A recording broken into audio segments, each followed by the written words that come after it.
ক্ষমতা, গোপনীয়তা আর একটা ব্ল্যাক বুক, এই তিনটে জিনিস কিভাবে বিশ্ব রাজনীতিকে নাড়িয়ে দিতে পারে, চলুন আজ সেই গল্পটাই জানা যাক। ভাবা যায় জেফ্রি অ্যাপস্টাইনের একটা ইমেল থেকে এই লাইনটা পাওয়া গেছে, আর এই একটা মাত্র লাইনই কিন্তু বিশ্ব জুড়ে তোলপাড় ফেলে দিয়েছে। প্রশ্ন উঠছে অনেক, তো চলুন একটু গোড়া থেকে পুরো ব্যাপারটা বোঝা যাক। আর এখানেই ব্যাপারটা অন্য মাত্রা পেয়ে যায়, কারণ এই ফাইলগুলোতে নাম জড়িয়েছে ভারতের প্রধানমন্ত্রী নরেন্দ্র মোদীর। তবে এই অভিযোগগুলো কতটা গুরুত্বপূর্ণ সেটা বোঝার আগে আমাদের জানতে হবে এই গল্পের মূল চরিত্রকে, মানে জেফ্রি অ্যাপস্টাইনকে। জেফ্রি অ্যাপস্টাইন নামটা শুনলে মনে হয় একজন ধনী ব্যবসায়ী, কিন্তু তার আসল পরিচয় আরও অনেক গভীর আর অন্ধকার। একদিকে তিনি বিশ্বের তাবর তাবর সব ক্ষমতাশালী মানুষদের বন্ধু, আবার অন্যদিকে নাবালিকাদের নিয়ে এক বিশাল যৌন পাচার নেটওয়ার্কের মাথা। কিন্তু অ্যাপস্টাইন শুধু অপরাধীই ছিলেন না, তার থেকেও বড় পরিচয় হল তিনি ছিলেন গোপন তথ্যের সংগ্রাহক। মানে তার হাই প্রোফাইল বন্ধুদের জীবনের প্রত্যেকটা গোপন কথা তিনি খুব যত্ন করে নথিবদ্ধ করে রাখতেন। তার জীবনের টাইমলাইনটা দেখলেই বোঝা যায় কিভাবে তিনি বারবার আইনের ফাঁক গলে বেরিয়ে গেছেন। ২০০৬ সালে প্রথমবার অভিযোগ ওঠে, কিন্তু সেবার একটা হালকা চুক্তি করে ছাড় পেয়ে যান। এরপর ২০১৭ সালে যখন মিটু আন্দোলন শুরু হয়, তখন আরও অনেকে মুখ খোলেন। শেষ পর্যন্ত ২০১৯-এর জুলাই মাসে তাকে গ্রেফতার করা হয়। কিন্তু এর ঠিক ১ মাস পরে আগস্টে জেলের ভেতরেই তার মৃতদেহ পাওয়া যায়। বলা হয় আত্মহত্যা। আর এখানেই গল্পের মোড় ঘুরে যায়। এপস্টাইন তো চলে গেলেন, কিন্তু রেখে গেলেন তার সেই গোপন তথ্যের ভাণ্ডার। ভাবুন একবার, কি নিপুণভাবে তিনি সব তথ্য গুছিয়ে রাখতেন।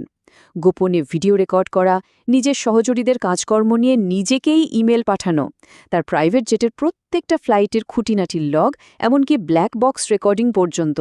বোঝাই যাচ্ছে তিনি জানতেন যে একদিন এই গোপন তথ্যগুলোই হয়তো তার তুরুপের তাস হতে পারে। এটা ছিল তার সেফটি নেট। তো এপস্টাইন তো একটা বিশাল গোপন ভাণ্ডার তৈরি করে রেখেছিলেন, কিন্তু প্রশ্নটা হলো এই ব্ল্যাক বক্সটা খুলল কিভাবে, এই সব তথ্য বাইরে এলো কিভাবে? ব্যাপারটা কিন্তু একদিনে হয়নি। প্রথমে স্বচ্ছতার জন্য অনশম রাজনৈতিক চাপ তৈরি হতে শুরু করে। সেই চাপের মুখেই মার্কিন কংগ্রেস একটা আইন পাশ করে, যাতে এই নথিগুলো প্রকাশ করা যায়। ডিসেম্বর ২০২৫-এ প্রথম দফায় প্রায় ৩০ লক্ষ পৃষ্ঠা প্রকাশ করা হলো, কিন্তু সেগুলোর বেশিরভাগ অংশই ছিল কালি দিয়ে ঢাকা, মানে রিডাক্টেড। স্বাভাবিকভাবেই মানুষ এটা মেনে নেয়নি। প্রবল জনরোষের পর অবশেষে ৩০ জানুয়ারি ২০২৬-এ প্রায় ৩৫ লক্ষ পৃষ্ঠা কোনো কাটছাড় ছাড়াই প্রকাশ করা হয়, আর তখনই আসল বোমাটা ফাটে। আর এই ফাইলগুলো থেকে বেরিয়ে এলো এক অবিশ্বাস্য নেটওয়ার্কের কথা, যেখানে জড়িয়ে আছে টেক দুনিয়ার মহারথী, রাজপরিবারের সদস্য আর বড় বড় রাজনীতিবিদদের নাম। যেমন ধরুন বিল গেটসের কথা। এপস্টাইনের একটা ইমেলে অভিযোগ করা হয় একটা সম্পর্কের কথা, একটা সংক্রামক রোগের কথা, এমনকি অ্যান্টিবায়োটিক চাওয়ার কথাও। আর এই সব কিছুই গেটসের ডিভোর্সের ঠিক আগে।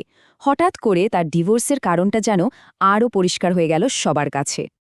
কিংবা ব্রিটিশ রাজপরিবারের প্রিন্স অ্যান্ড্রু, তার নাম জড়িয়েছিল ছবি আর একজন ভুক্তভোগীর সাক্ষ্যের মাধ্যমে। এই ঘটনার জেরে তাকে রাজপরিবারের সমস্ত দায়িত্ব থেকে সরে দাঁড়াতে হয়। ব্রিটিশ রাজপরিবারের জন্য এটা ছিল একটা অম্ময় অঙ্ক বড় কেলেঙ্কারি। শুধু তাই নয়, এর প্রভাব পড়েছিল রাজনীতিতেও। ব্রিটেনের একজন অত্যন্ত প্রভাবশালী রাজনীতিবিদ লর্ড পিটার ম্যান্ডেলসনকে তার দলের পদ থেকে ইস্তফা দিতে হয়েছিল শুধুমাত্র এপস্টাইনের সঙ্গে তার নাম জড়িয়ে যাওয়ার কারণে। মানে এই ফাইলগুলোর প্রভাব কতটা মারাত্মক ছিল সেটা এখান থেকেই স্পষ্ট।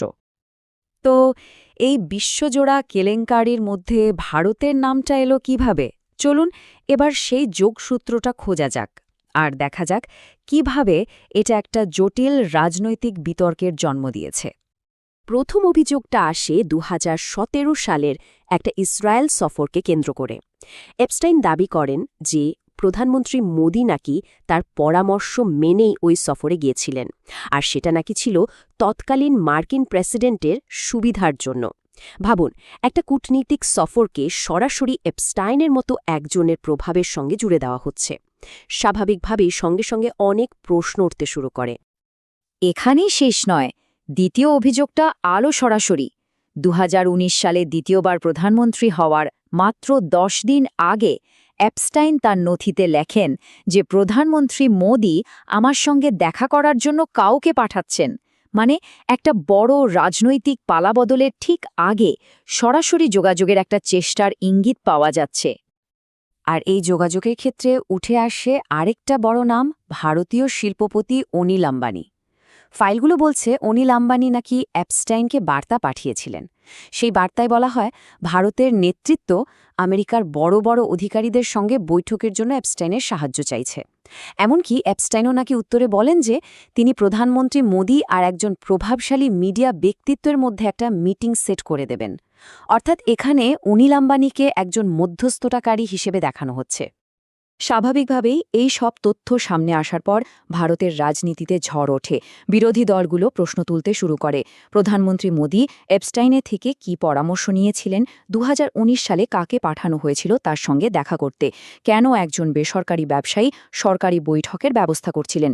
অন্যদিকে সরকারের তরফ থেকে এই সব অভিযোগকে উড়িয়ে দেওয়া হয়। তাদের মতে এগুলো একজন সাজাপ্রাপ্ত অপরাধীর আবর্জনা ছাড়া আর কিছুই না, এবং এই দাবিগুলো সম্পূর্ণ মন গড়া।